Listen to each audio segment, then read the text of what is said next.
Don't smell it. Don't smell it, you creep. He's smelling his microphone, creeping me out here. It's just good to find someone creepier than me. That's where he is on my chart. You gotta always find someone who's a peg worse, so you can be like, at least I'm not that guy.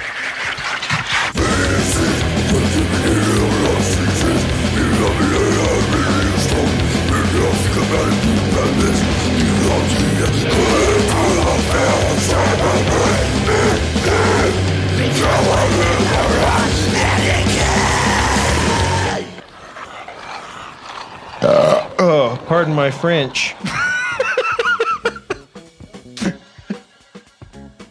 Talking about how long our balls were getting. That untapped ground there by all comedians, how long your balls get when you age. But does your dick grow? Oh, no, that doesn't work. No. Of course That's not. the opposite. No, it's... That's proof there is a God. He's playing a joke on us. The thing you want, your dick to get bigger, not going to happen. The thing you don't want, your balls, those are going to get unruly. Like, they're going to be like a lawn that you have to deal with and manage each week. It would be weird, wouldn't it? Like, if you gained an inch of cock per year, the way you gain an inch of, like, earlobe, or the way you lose an inch of hairline, yeah. All dudes be fucking if that was the case. Just... Man, you see that 100-year-old dude? His cock's like just dragging the ground. It's huge and veiny and like just throbbing. They'd have to redesign pants. Male pants would be way different than women pants, and it wouldn't just be that women pants don't have pockets. Well, you know that women gain like an inch. Clit length. That's it. That's what I was looking for. I know. That's why I like the older porn. I really like a pronounced clit. Like one of these quarter-inch jacks. Speaking, where is quarter-inch Jack right now? Speaking of ball length. Tight balls. You got to give him that. Jack is very tight. I've felt his entire body. Oh, hey, no, here. Okay, I got something for you here. Now, this is Jack Brown's not here because I don't know, he's asleep outside or something. But I have a question for you. How are you enjoying those special effects classes they're having at the Film Center? Oh, I get what you're saying. Because fucking Jack Brown, who works there every day and goes there on his off time, should have probably told me about this. You're telling me that Jack Brown hasn't mentioned them to you because he's been going there on a weekly basis, and they are gore special effects classes. And he mentioned them to me, and I said, Jack, have you told this to Pizza? And he said, no. And I said, well, guess what? You should tell this Pizza, or else this could be another Bad Ronald scenario. No, he's officially at the top of the shit list at this point. It's literally your bread and butter. He's been like, he knows the lady who runs the thing. He can't send me a text about some shit he knows that I would probably pay his way to go with me to.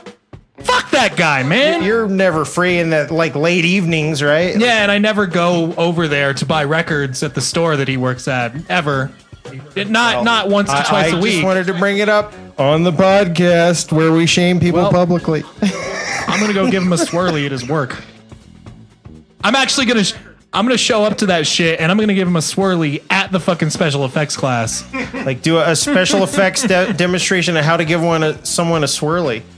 You just reminded me, Shredders of Metal. Have you seen it yet? No, I've never even heard of it. So Sam Dunn, the guy who does Banger TV and did Metal Headbangers Journey and Metal Evolution, all that. He's got a new YouTube series where another guy I can't remember because I'm dumb, and Alex Skolnick are the judges, and it's like American Idol, except it's people shredding on metal. So what they do is basically have them stand up there. They get 60 seconds to do basically an unaccompanied piece, which is fucking rough. Like, if anyone's ever played, I don't know. Have you ever done any competitions or any fucking like guitar playing shit like that? I've done like audition-y kind of stuff, but not a competition. Yeah. I did the Guitar Center competition one year with a couple of other punk kids. It was literally the same kind of format as the show, where it's like your first foray is you get to go up there unaccompanied for 60 seconds and just freestyle. So fucking lost my shit, sucked on that. And the second one was they gave you some backing tracks to like practice on, and Which is easier. Yeah, it's yeah. I remember doing that, and it was me and another punk guy, and we were like the youngest kids there. I think we were 16 at the time, competing with a bunch of 40-year-old fucking like gear dads, essentially. The garage set. Yeah, the fucking gear dads, and we went, or the rigs of dad. Those guys were fucking there. So it's like me, another 16-year-old competing, and I think that the like contest was aimed at 16-year-olds. But we get up there, we do our thing, and then these older gentlemen get up there and just blow everyone away. One guy started fucking playing slap guitar, just like in the same way that you play slap bass, and he was actually hitting individual notes and skipping strings and like getting fucking crazy doing harmonics and shit on it. Well, first, he does this beautiful piece with sweep picking and tapping and all the impressive licks and whatever, and then he goes, "I've still got 10 seconds, 20 seconds, right?" And they go, "Yeah." So he puts his pick in his mouth and he starts slap bassing and like doing all this fucking like Thelonious Monk style shit where you're just like, are you kidding me? That's when a young Patrick would have just walked out the door. See ya. I did. I was like, this is bullshit. I'm not sticking around for the rest of this. Good for you, Pizza. Good for you. I would have done the exact goddamn. No, fuck that shit. I'm not gonna shame myself like that.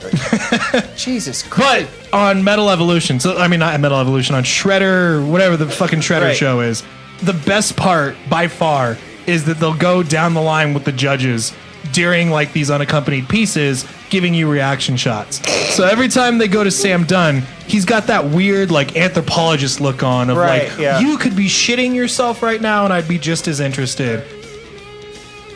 He's actually, his biggest criticism on everything is that there's not enough variety, and he's right whenever he says that. Then it'll cut to the middle guy. The middle guy is definitely like... Is he, he's famous? Yeah. I can't remember who he is, though. But he's clearly like holding in his reactions so that he doesn't upset anyone. He's just got the stone face, and you can tell that he's fighting like what he really wants to do. But Alex Skolnick gives no fucks. Every time they cut to him, it's like someone shit in front of him. He's the Simon Cowell, basically. He is, but it's only through reactions. He's usually pretty supportive and nice in his criticism, but he's targeted with it, and he gives you like the raw shit of, hey, you should vary your notation here. I didn't hear a single bend or a half note or a quarter note. While you're playing, the other two are stone face, and he's the only one sitting there going, ooh, like visibly wincing when you hit a note. Damn, that's a great idea for a show. But, I couldn't do that. Like, I was thinking, like, I don't consider myself a good guitar player. Yeah. I'm just good at what I need to do. And I think you're probably kind of in the same school. Right? Yeah, I do it, like, to do this, and then that's it. Like, I'm not really, like, I'm a mechanic. Yeah. I'm not an artisan. And, like, I feel like I put more of the art into the production. I have a governor on my ability scale, if that makes sense, where, like, over the years I've learned that there's a certain realm of goodness you can get with guitar playing where you start to lose musicality. Yeah, agreed. And that's an area I never want to get in. It starts becoming masturbation after a certain point. Maybe I'm justifying like being shitty with practicing, but at the same time, like... I'm with you. I agree. I think that there's something to putting guitar down for a bit, coming back and like having that struggle of rust that actually gets you into a different mindset and breaks you out of your like patterns you get used to. Absolutely agree, and I do that every time because as we discussed a couple of episodes ago that I was taking a break from guitar, and I completely broke that break and came back with some of the best Crypticus riffs I've ever written. So to me, it's like a battery that needs to be recharged. And when I come back, it's going to be completely different. Yeah. It's out of my control. But I think other people look at it way more as like a factory kind of thing. Like you do it every day. Yeah. You and I are approaching it more kind of like we're painters or impressionistic painters, nonetheless. You know what I mean? I honestly have no idea what my next stuff's going to sound like, and I think you don't either, right? Like, it's gonna, because it'll come when it comes, and that's rare, I think. Well, it's not productive, that's for sure. It's not productive. I think that creativity is a sponge type system where you absorb and you wring it out.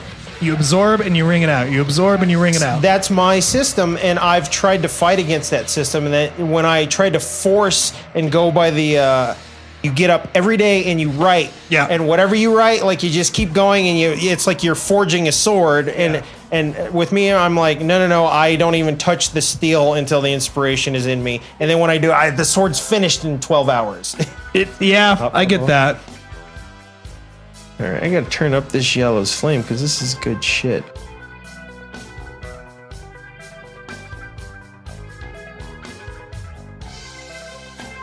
I'm obsessed with this guy's stuff.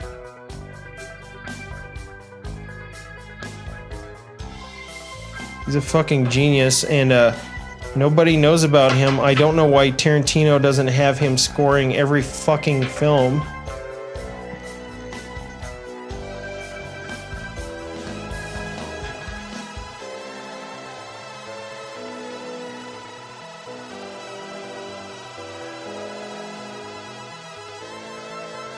I'm actually honestly hoping for a blaxploitation like resurgence because it's overdue. So great. It's overdue. It's time. Like the veil of hidden racism has been removed, and it's time to go back to like those movies straight up just being like, "Fuck you, honky." Completely unleash. Well, you know what might start this? I don't know if you heard this. Eddie Murphy's next big, career comeback is he's playing Rudy Ray Moore in the biopic they're making. No shit. Yeah, they're making a Dolomite biopic. So that might be good. Well, it will be. He'll be amazing in it for sure. Yeah. But I just don't. Hopefully the movie will be amazing. Oh man, it's got to be filthy. It's got to be filthy, man. They got to go for it. I just got Joe Bob Briggs' Profoundly Disturbing, and there's a whole section on blaxploitation that's just like it's so full of movies God. that I've never heard of. Oh, that's that, great. I'm just excited to mow through every single one.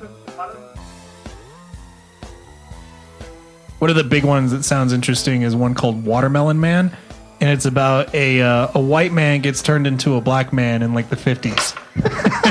I've never heard of Watermelon Man. The scene that Joe Bob highlights in the book is him trying to wash his blackness off in a bathtub full of milk.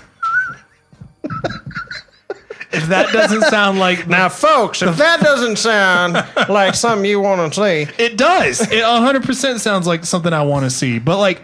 I don't know. That's amazing. That one may not be as amazing. interesting. He actually like kind of prefaces it and says that it's not as like it's like in the early blaxploitation films they touched on racism in a different way instead of just being like straight up powerful and vanquishing it. Yeah. They dealt with it in a more realistic way, I guess. So it's probably not that entertaining. Maybe a good study. Not triumphant at the end. Yeah, exactly. Yeah, it's not like Dolomite waking up Yeah. and fucking his way out of the plantation or something. I think maybe that was actually the only thing that delineated what was actual blaxploitation is that it was maybe the first joyous black cinema that was like, no, motherfucker, we're winning. It was a backlash to racism too, and it was like a way to be overtly like almost turn the tables, if that makes sense. Like, listen, all your fucking movies treat us like shit. So They would openly call the cops crackers and like Dolomite. And it's like they that was not cool at the time, man. They could probably literally have gotten in trouble just for having that in that movie. Yeah. So those movies were like punk rock or something.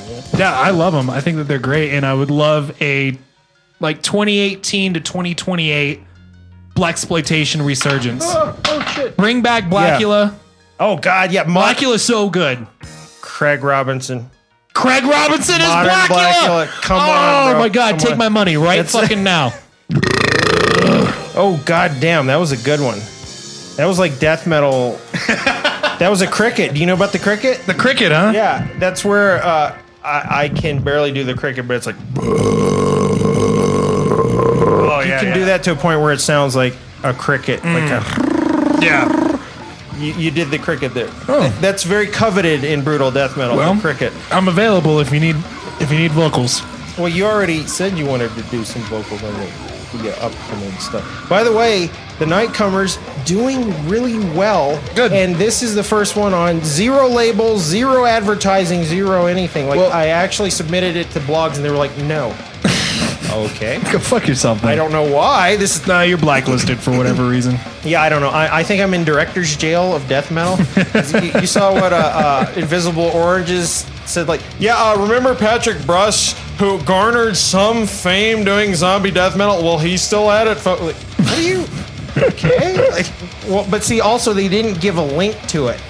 You could have at least promoted it. Like, I don't know. So yeah, that was my first experience with just being catty for no reason. Those fucks blocked me for whatever reason on social media. Invisible Oranges? Yeah. And then when I called them out for it, they acted like it was a mistake and apologized. And I was like, "You fucking bitches!" Oh, you know what? I bet it was that Pizzagate shit. They probably, oh, he's a right wing guy. Like assholes. Yeah, clearly he's not. And that's partly due to the humor of Axeslasher, because like I don't really see how you can do completely left-leaning humor when all of your stuff is about like murdering You gotta people. have some danger. Yeah, it's like, you can't make a lefty slasher movie where nobody gets hurt. It's like the whole point is of art. The Final Girls, though, I feel like achieved that. I still haven't seen it. But I would give it a shot. they actually, you're saying there's no kills in it? That's what It's they actually very gore light, but you don't really notice it. Wow, that's fascinating. Yeah, it's and it's very much like, I mean, the whole thing is that it's basically a gender flip on a lot of the tropes of, who does what in terms of like counselors in a camp movie. But the cool thing is that there's like this surreal subplot where they're stuck inside of an actual slasher movie. So it's modern people dealing with 80s facsimiles of 80s people. That's the only part I was aware of. Yeah, was that. It's really interesting and it gets really fun. The killer actually has kind of a cool shtick and his whole thing. Like I'm down with it, and like it actually took Ashley pointing out that they didn't show any blood really.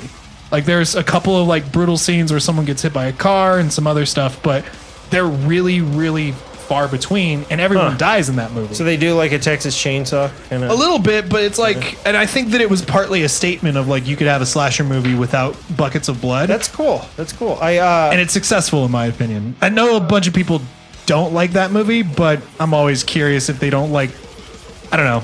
There's very few people I respect their film opinion on, if that makes sense. See, I don't care if shit is the most violent or most badass or whatever. Like, I'm looking for clever. I'm looking for inventive. I'm looking for tell a good story, right? Yeah, and doing something in a new way. So that sounds like something. And that's what I didn't like about Terrifier is that like inarguably it's got cool gore. It's got really cool gore scenes, and it delivers on the Joe Bob Briggs of, it's got to have some breasts and blood and beasts and stuff like that, but overall, there's nothing that holds those scenes together. Like it's almost torturous. I think you maybe I hyped it up too much for you because I just enjoyed it so much. Well, it wasn't just you either. There was a lot of people hyping up Terrifier. Living in Hollywood has broken you, Pizza. It's you've seen behind the curtain, you can't unsee. Once you've seen The Wizard of Oz, you can't unsee it. See, I'm still an idealist. Yes, but hype is really dangerous thing these days. So like it's not even fun either. Like, remember when hype was installing some sort of electrical device underneath the chair so that you zap people's asses when they watched the robot? I mean, I think that we're missing that fun aspect of it, and all hype is just like, let me put my shitty graphic in front of you wherever you're looking.